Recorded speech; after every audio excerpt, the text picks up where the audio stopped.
Buongiorno bianconeri, donc on va parler de le match amical Juventus-Barcelone qui a eu lieu cette nuit aux alentours de 2 heures.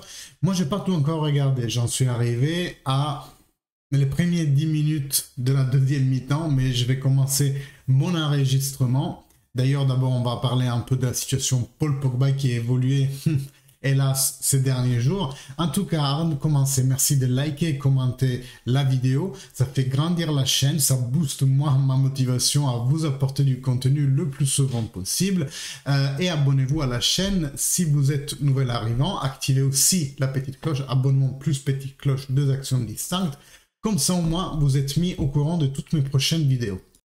Donc, qu'est-ce qu'on a vu dans le match d'aujourd'hui? On a vu certes une Juventus expérimentale, hein, au même titre qu'un Barcelone expérimental, parce qu'ils avaient en leur sein les nouveaux, hein, Kessie, Lewandowski, Christensen. Donc voilà, un Barcelone qui se construit aussi petit à petit. Mais à mon sens, la Juventus était un peu plus expérimentale.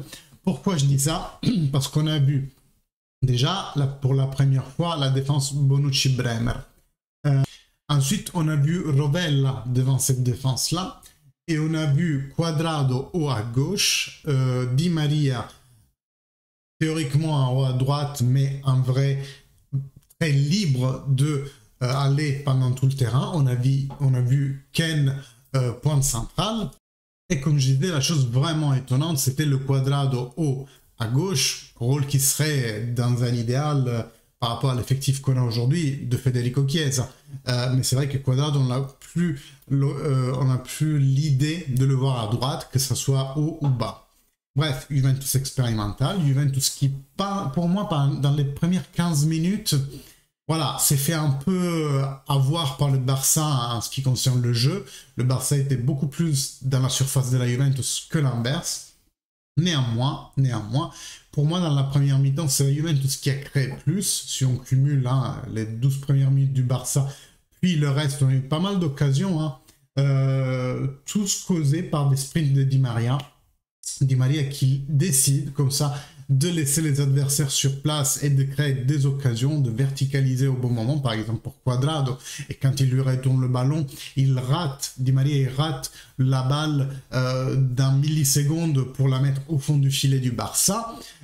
Ça réussira juste un peu plus tard à Moise Kean, et les deux buts qu'on prend, ça vient de la gauche.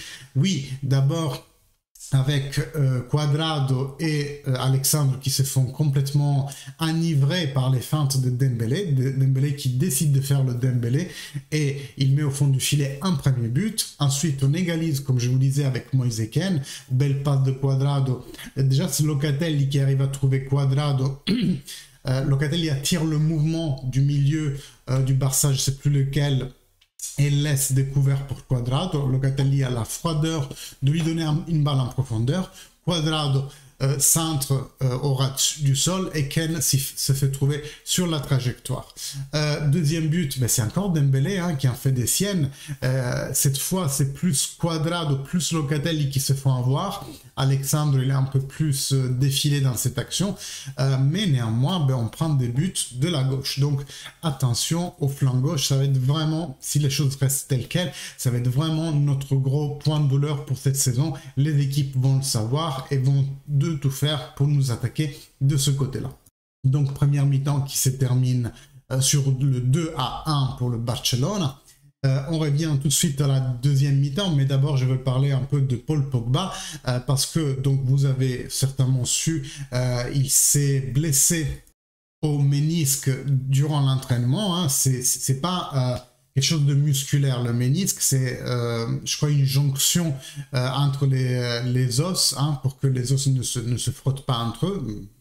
Je vous dis ce que je connais hein, du médical, je ne suis pas dans la profession, mais en tout cas, c'est un stop qui irait d'1 mois à 2 mois, réathlétisation comprise. Donc, sûrement que Pogba sortira les 2, peut-être 3 premières de campionnat.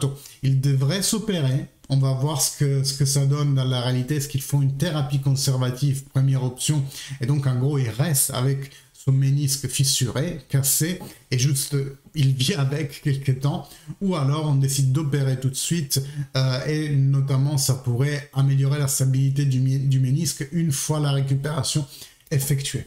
Quelle décision, on ne sait toujours pas. Pogba est rentré en Italie hier nuit, donc on saura peut-être un peu plus avec les tests OJ médical qui vont être effectués, donc j'imagine dans la journée d'aujourd'hui.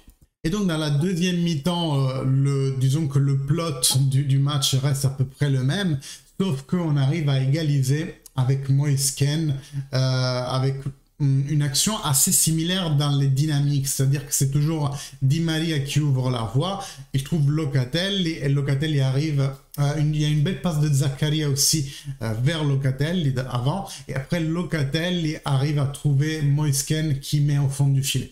Donc je vais voir la suite tout de suite et je vais continuer cette vidéo.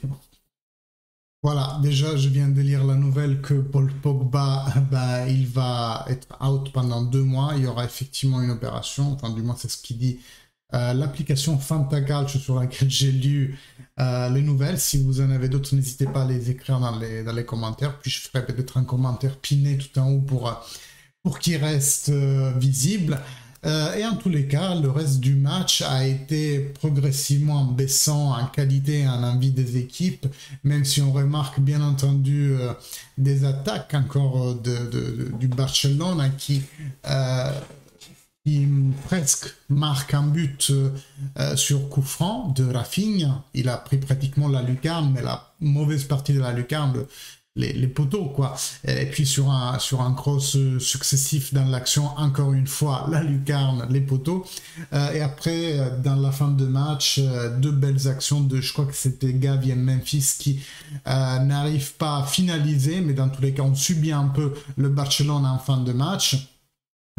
Comme vous l'imaginez, beaucoup de joueurs ont tourné, hein, donc on se retrouvait avec une défense avec Gatti Rugani par exemple, aussi beaucoup de changements, Compagnon est rentré, donc voilà. Le match, il nous a dit quelque chose peut-être dans les premières 45 ou 60 minutes, c'est ça les matchs d'été, où on tourne souvent, et le match nous dit 2-2, finale entre Barcelone et Juventus, avec, on porte à la maison plusieurs choses.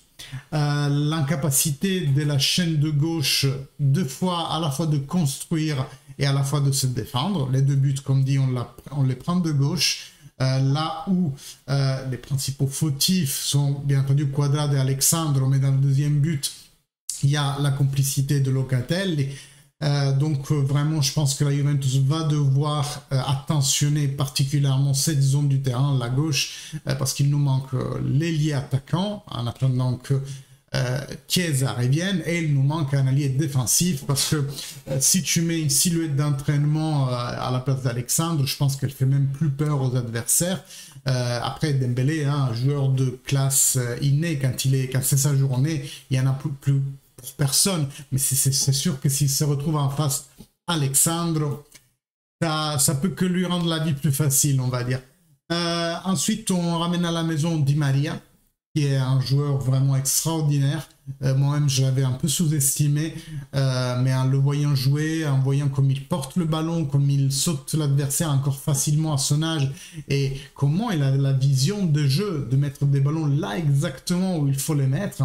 Moi, j'ai l'impression que quand Di Maria touche le ballon, quand il donne le ballon à quelqu'un, c'est jamais Di Maria qui se trompe. En fait, si la passe n'arrive pas là où elle doit arriver, c'est l'autre joueur qui s'est trompé.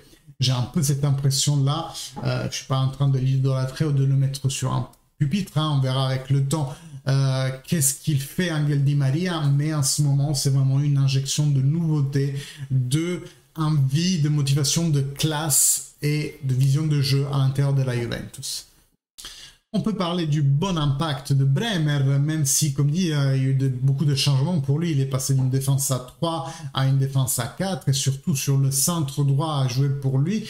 Donc voilà, c'est pas quelque chose qu'il avait l'habitude de faire à Turin, mais côté Granada. Donc il faudra certainement un peu de temps pour que les mécanismes de la défense de la Juventus s'engrainent bien. Moi je pense que le couple titulaire va être Bonucci Bonucci, Bremer, avec Gatti en première option, si jamais Rugani ne sorte pas, pour avoir un quatrième défenseur qui nous donne un peu plus de certitude par rapport à Rugani, mais dans ce cas-là, ça pourrait être par exemple hypothétiquement, Bonucci-Bremer, disons un Acerbi en troisième, un Gatti en quatrième, au moins que Gatti n'explose pas tellement, mais vous avez vu quel colosse que c'est, il est plus grand que Chiellini, plus musclé que Chiellini.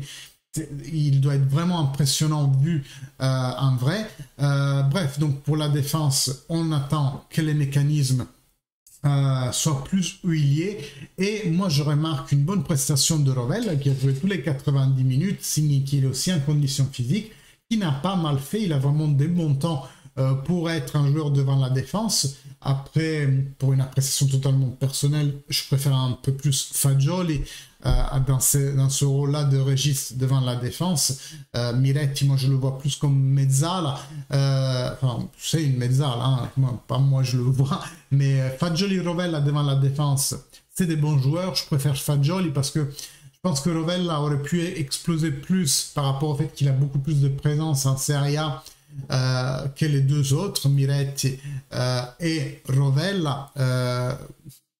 Peut-être que celui qui est destiné après, finalement, c'est Rovella. Il y a la Salernitana qui vient de le demander encore ce matin. On verra bien qui des trois va rester. En attendant, bien entendu, qu'on récupère Paul Pogba. Et ça pourrait aussi un peu changer les dynamiques des sorties des joueurs, au moins pour les premiers 6 mois du championnat. Mes amis, merci beaucoup de partager vos idées avec moi dans les commentaires. Like et commentaires, à part aider la vidéo, qu'elle soit mieux référencée sur YouTube, moi ça me fait vraiment plaisir d'échanger avec vous. Et tout commentaire est bienvenu par rapport au contenu que j'expose et qui n'est pas la vérité absolue, mais c'est juste, je vous donne mon avis, vous me donnez le vôtre. Et si vous venez d'atterrir sur la chaîne, vous pouvez aussi vous inscrire en cliquant sur le bouton sous la vidéo et aussi activer la petite cloche qui vous mettra au courant de toutes les prochaines vidéos. Jusqu'à là, mes amis, fino alla fine, Forza Juventus. Ciao!